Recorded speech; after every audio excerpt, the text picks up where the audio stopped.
Hey freelancer, welcome back to my channel. I'm Rachel Meltzer, it rhymes with Seltzer, and I have been freelancing for over 7 years. I also coach new freelancers on getting started freelancing. This is a part of my Getting Started Freelancing series, and if you haven't seen the rest of the videos like finding your niche, picking your services, and creating your portfolio, check out the Get Started Freelancing playlist. It should pop up on the screen here. And before we dive into this workshop, you might want to download the business setup checklist from the link in the description. It has links to all of the tools that I recommend using, along with rewards. Some of those are technically affiliate links, but they'll give you cashback rewards for things like signing up for a business bank account with my link. So it's totally worthwhile to go ahead and download that checklist and check it out. So today we are talking about starting a freelance business in the United States. We've already gone through the first few steps of like deciding what your niche is, what your services should be, and creating your portfolio. Now we're going to make sure your business is official and has everything you need to get clients and be open to the public. You can think of this like setting up your storefront, having a cash register, having shelves and things to display in your store if you want to compare it to like a physical store. So before we get started, I would love to hear from you in the comments of this video. What part of business setup is stressing you out the most? And is there anything you really need help with? I would love to help you in another video or in the comments. If there's something that isn't covered in this video, please let me know. I am always here to answer your questions. So today we're going to talk about what business setup like really means. It does not have to be as intimidating as maybe it seems, even though the government is involved. There's also a checklist of what to do and when to do it, along with some common mistakes and myths that I've been hearing about business setup in the past 5 years as a freelance business coach, the tools that I recommend, and lastly, what you don't necessarily need to worry about yet if you don't have time or resources to get it done. So we're going to go through all of this with some action steps. But before we get into it, if you don't know who I am, I'm Rachel Meltzer. I'm an adventurous freelance writer and business coach. I've been using freelancing to quit my job as a barista, get out of a career in politics. I used freelance income to travel the country in my van and rock climb across the entire country. I also used freelancing to pay for my entire Appalachian Trail through hike, and you can read my trail journals on my website. If you're interested in that, I'll include the link in the description below. I've made a lot of mistakes in the past 7 years so that you don't have to. I actually originally went to school to be a teacher, and I learned a lot about creating curriculum from that education, and that is why I am so obsessed with taking my mistakes and helping you avoid them and teaching you how to do freelancing in a way that is less stressful and simple. I think I've covered everything on this screen. Yeah. All right. So what is business setup? It's not this whole big government thing. It's actually a bunch of small, manageable things. So we're going to break it down into different parts. There is the structure of your business, so you can decide whether you think you need an LLC, if you want to remain a sole proprietor, or even if you maybe want to become an S Corp if you are going to be making a significant amount of money and want to be able to write off some of those taxes and payroll. That's an option. There's also the finances side of things, so you should have a business bank account. You're going to need a tax savings system because taxes are not taken out of your paychecks the way they are when you're an employee. You're going to need to open some kind of savings account that can help you save for emergencies and taxes, planning, saving, investing for retirement, and budgeting. And because you don't have the help of your employer, those things are going to be a little bit more of a percentage of what you're earning, and it helps to have that perspective. So when we go into setting your rates, which is the next workshop, you'll be able to clearly see like this percentage isn't even money that I get. So I am going to make sure that I account for it when I set my rates.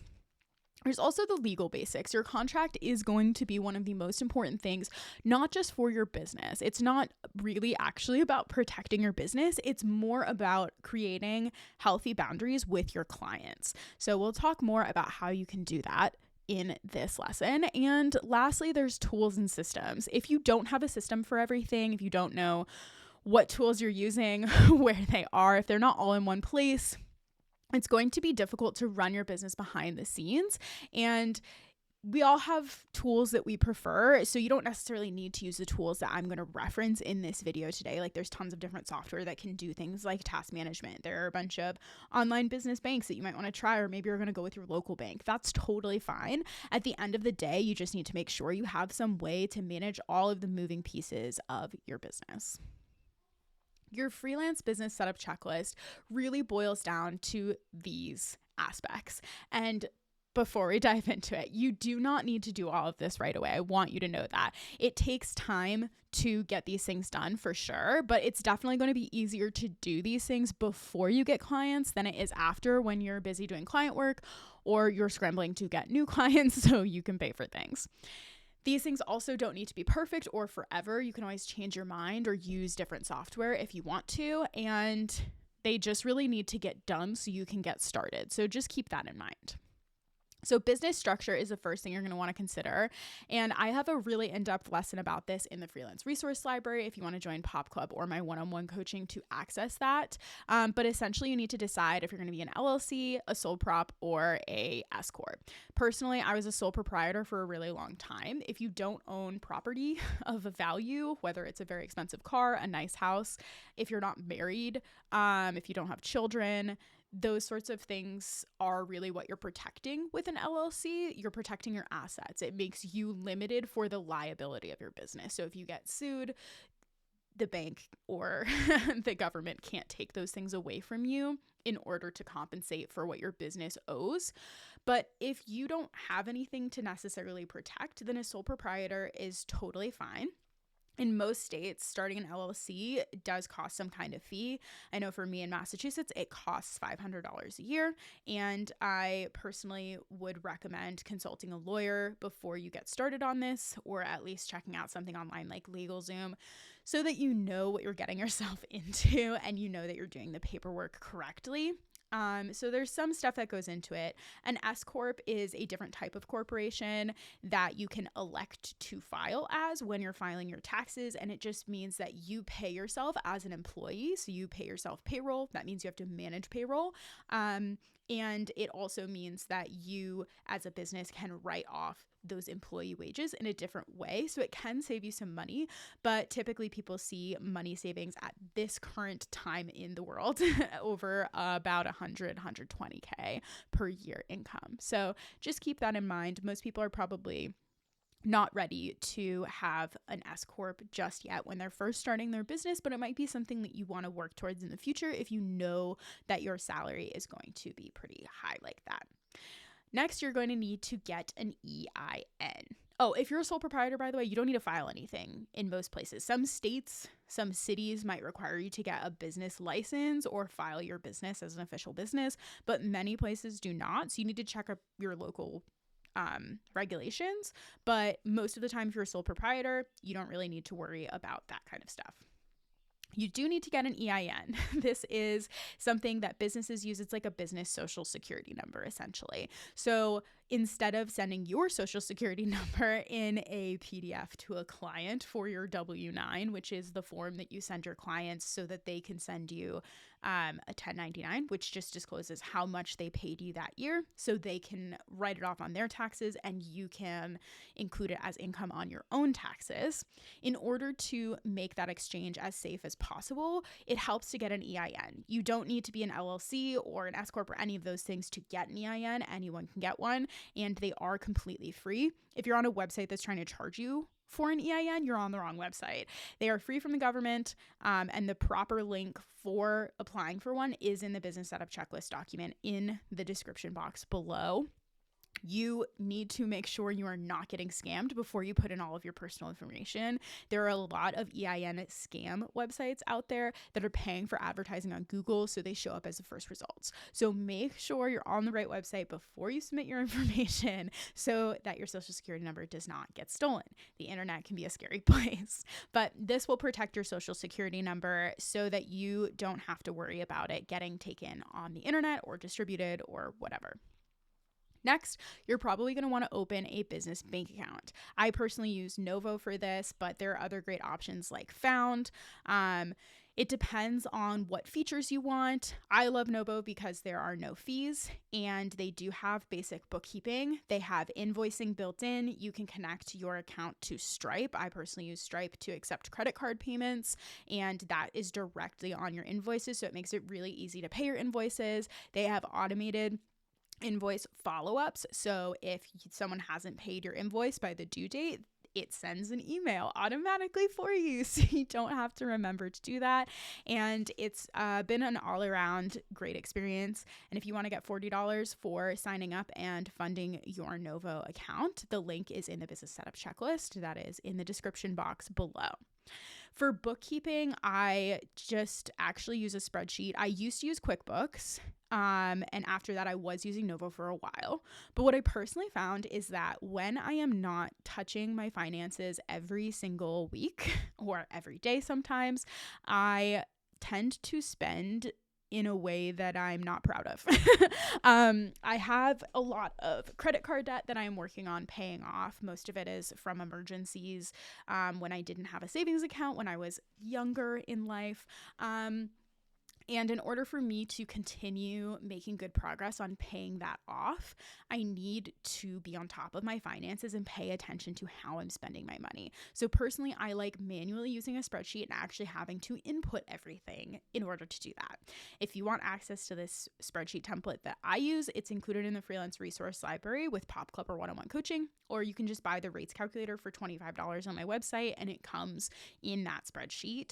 There is categorization for expense tracking that is the exact categories that you'll find in Free Tax USA or TurboTax, and it's how I personally do all of my bookkeeping. But you can use something like FreshBooks or QuickBooks if you want something automated. Novo has automated bookkeeping, or you can hire someone to do your bookkeeping for you.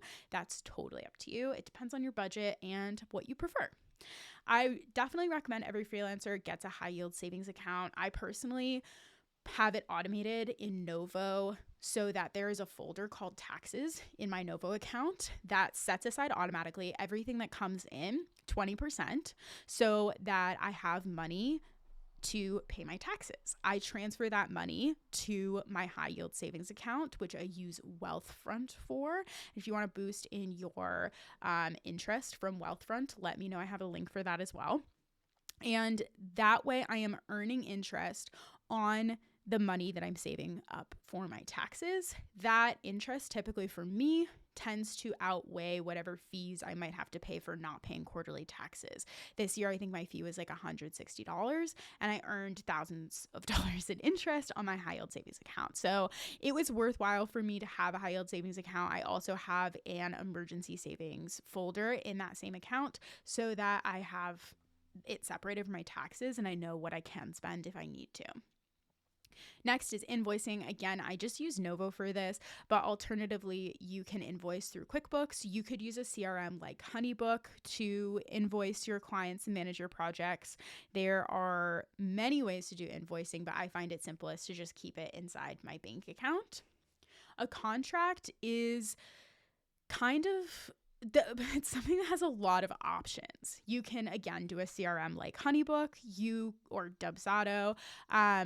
You could do, I use Tally sometimes to do my contracts, tally.so. It's technically for forms, but it works really well for contracts as well. You could create a document in Google Docs, download it as a PDF, upload it to PandaDoc to get an e-signature that way.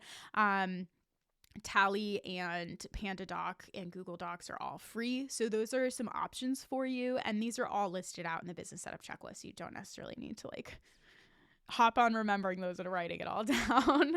But there are many ways you can get your contract signed using e-signature software. Just make sure that it's something that works for you and your workflow and is easy to edit if you need to. File storage, I just use Google Docs. I'm not trying to make it complicated. And for the websites and portfolio, I used to have Squarespace. I have worked with clients on Wix websites. I also used to have a WordPress website. Those are all totally fine to use if you want to. I personally really like using Notion And you can make a Notion site for free. You can add a domain to it for $99 a year, or you can use something like Super in conjunction with Notion. It's only $16 a month, and it creates a navigation bar, and you can do custom fonts, custom colors, and everything you can normally do on a website, but it's super simple, and Notion is really good at keeping structure on your website. So the pages are very dynamic, and even when it updates, it doesn't mess up how you've laid out your page, which I really appreciate. And then editing your website is as easy as just editing a Notion doc.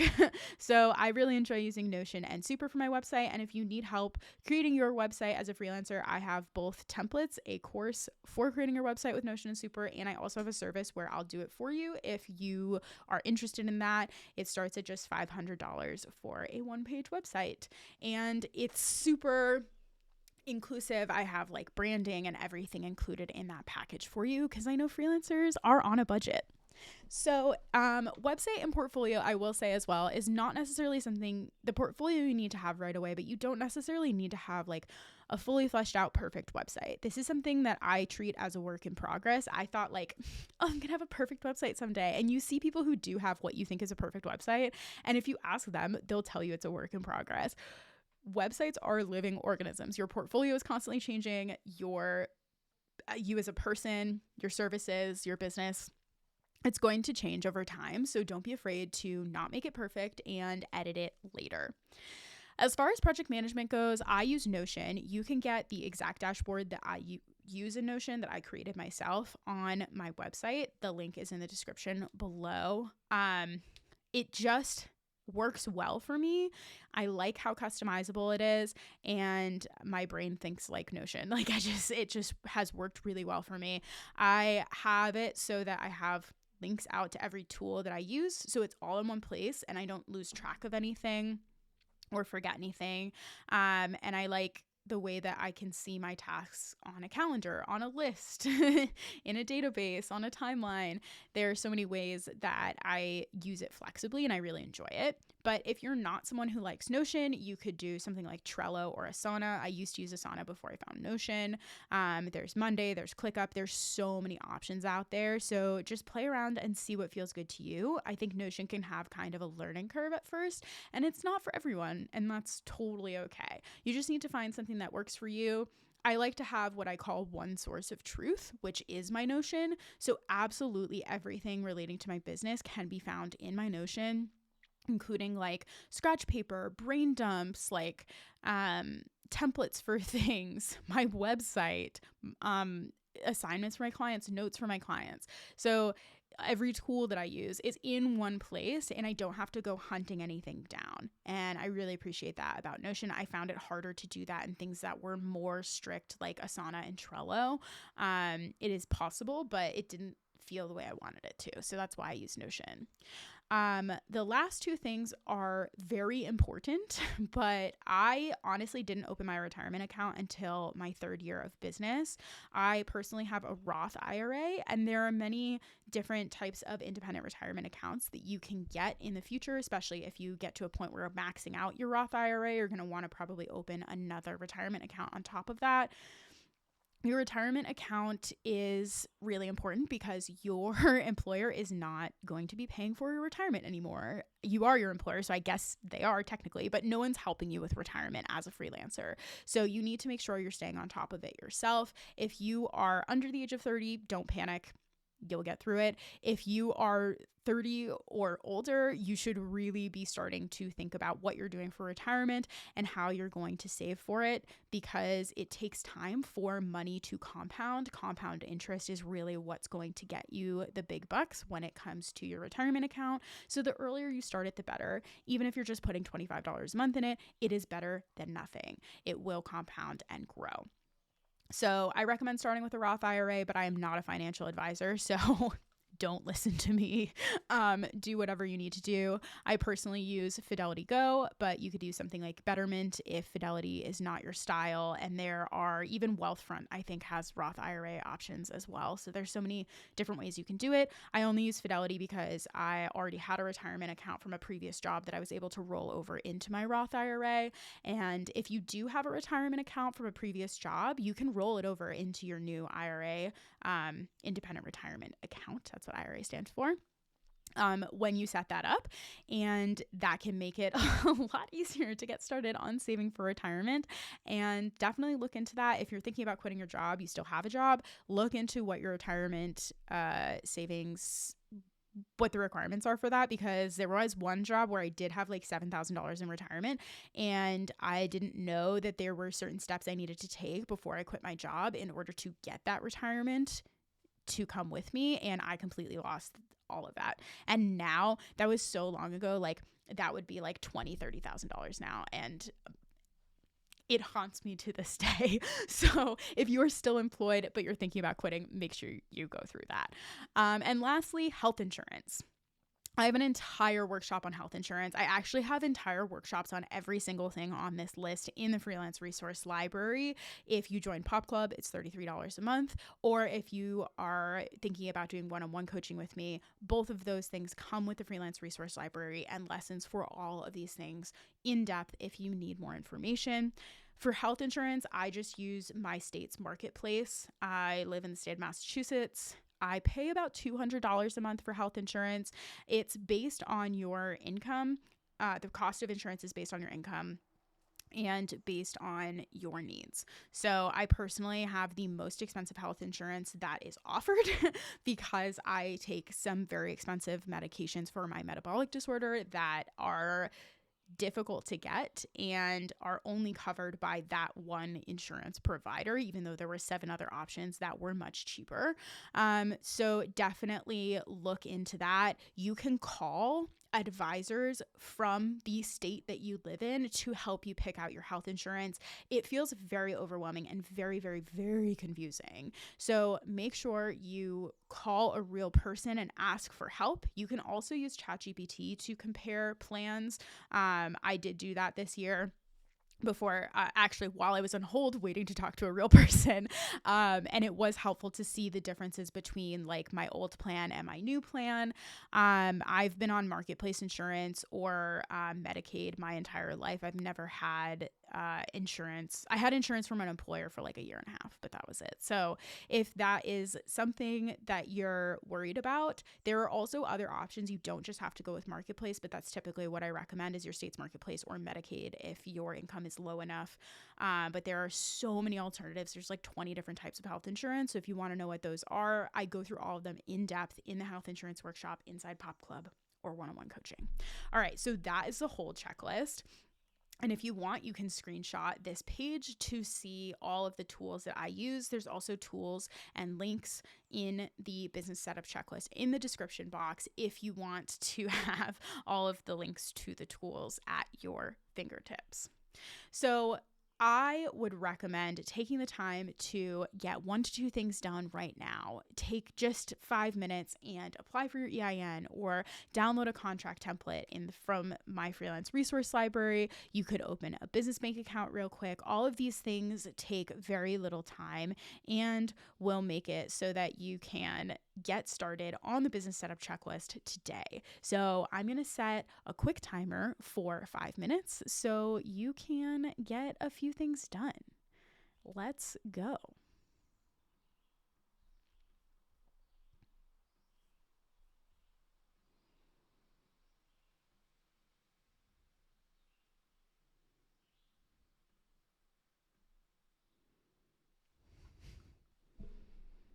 I'm going to actually do a few things with you while we wait.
Alrighty, I hope that helped you get started on your business setup checklist and maybe check off a quick little task.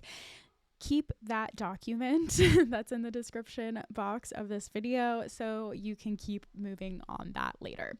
So let's talk about real quick what you don't need to stress over yet. There is an optional section at the end of the business setup checklist. You'll see it on the last page where these things are considered not urgent. First of all, branding. Your visual taste and how you want to package and position yourself as a freelancer is going to change so much in your first 2 years. I know this from personal experience, and I also know this from coaching over 200 freelancers and watching them change their minds over time.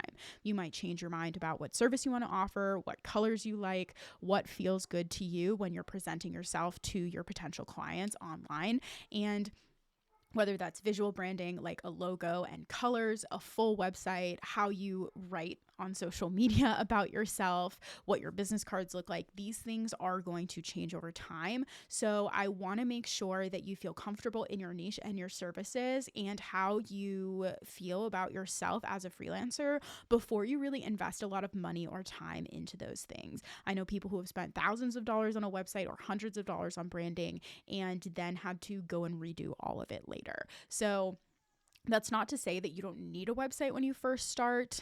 Technically, you do need a place to put your portfolio. I think that's important. But what I want you to do is not be a perfectionist about it and not spend all of your time and money on it. Use a template, use a service, but make sure you do it in a way that is conscious of the budget you currently are on and that you will probably have to redo it later. Spending $500 on all your branding and a website is totally reasonable, but spending like $3,000 on a website or $1,000 on branding is going to probably be something you're going to have to pay for again later.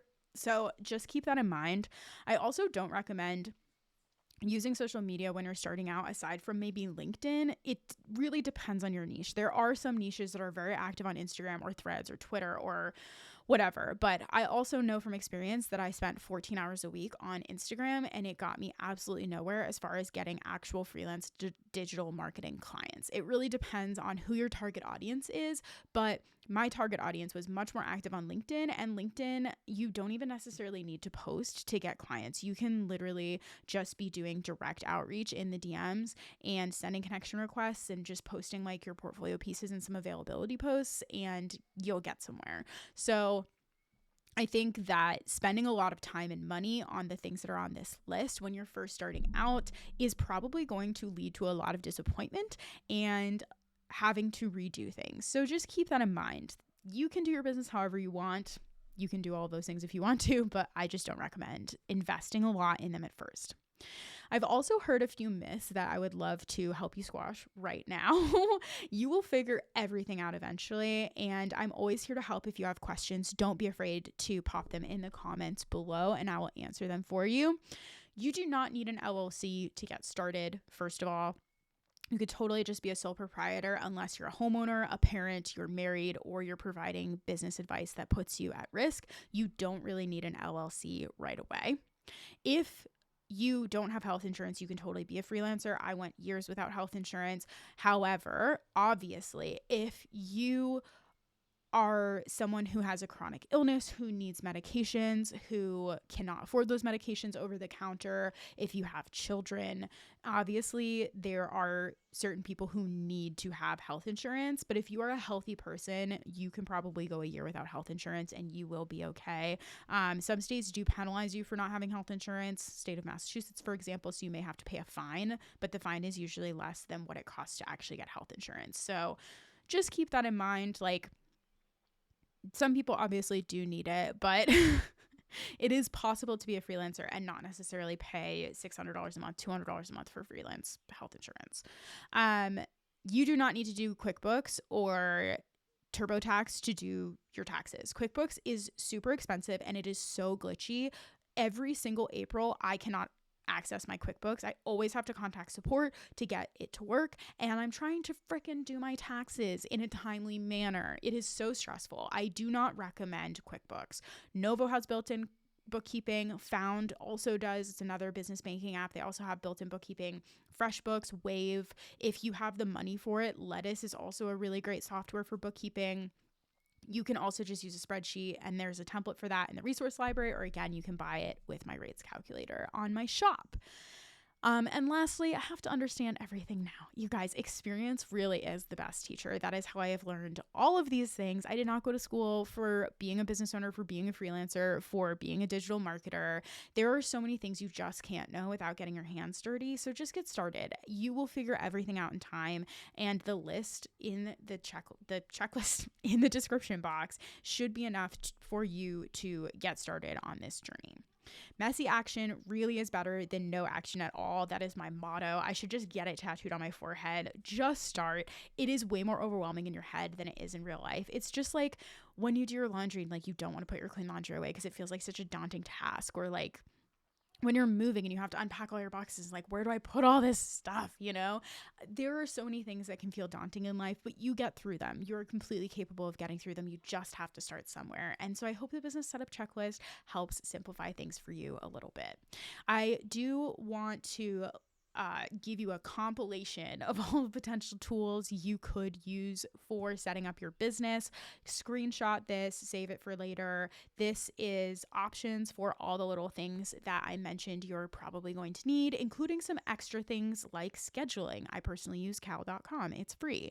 But these are a bunch of tools I've heard freelancers use, and some of them even tools that I personally use, and they can help you get started as quickly as possible. Before you go, that's it for the business setup checklist. But I want to remind you that for Get Started Freelancing, you can get 20% off your first 3 months of Pop Club. So it's just $26 a month. That's almost an entire month for free.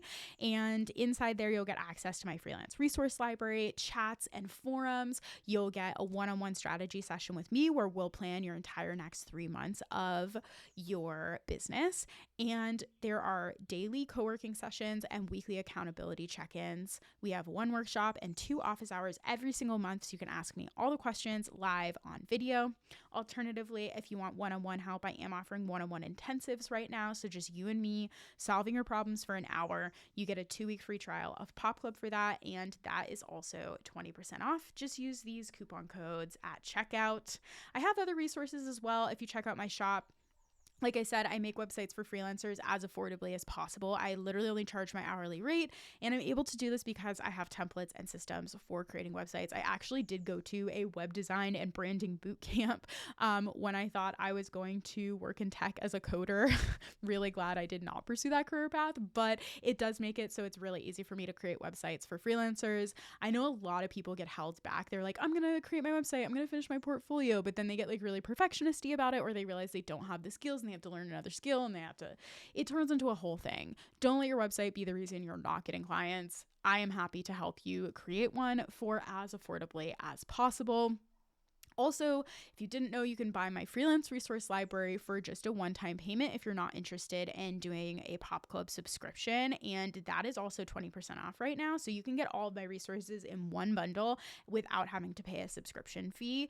And that is lifetime access. I update the freelance resource library every single quarter. So you get new resources every 3 months in there if that's something that interests you. It's over 60 lessons, over 100 workshop replays from me and guest lecturers from around the freelance world, and all my templates, my contract templates, and so much more. So check it out if that's something you're interested in. Lastly, I do offer LinkedIn profile critiques. If you need help with your LinkedIn profile, it's just $25, and it comes with all of my LinkedIn resources as well. I have free resources too if you are not ready to invest in your freelance business. They are all on here, but if you just go to meltzerseltzer.com, my website /free, it is all there on one page. You'll get my Notion templates, the business setup checklist, the Get Clients guidebook, Get Started Freelancing. The whole course is on there, my newsletter, and my podcast as well. So that's it for today. If you have questions, pop them in the comments, not the chat. I originally made this intending for it to be live, and then I got sick every single time I rescheduled the workshop. So here we are recording it later, but I am happy to help answer all of your questions. Just pop them in the comments or reach out to me via my website, and I'm happy to help.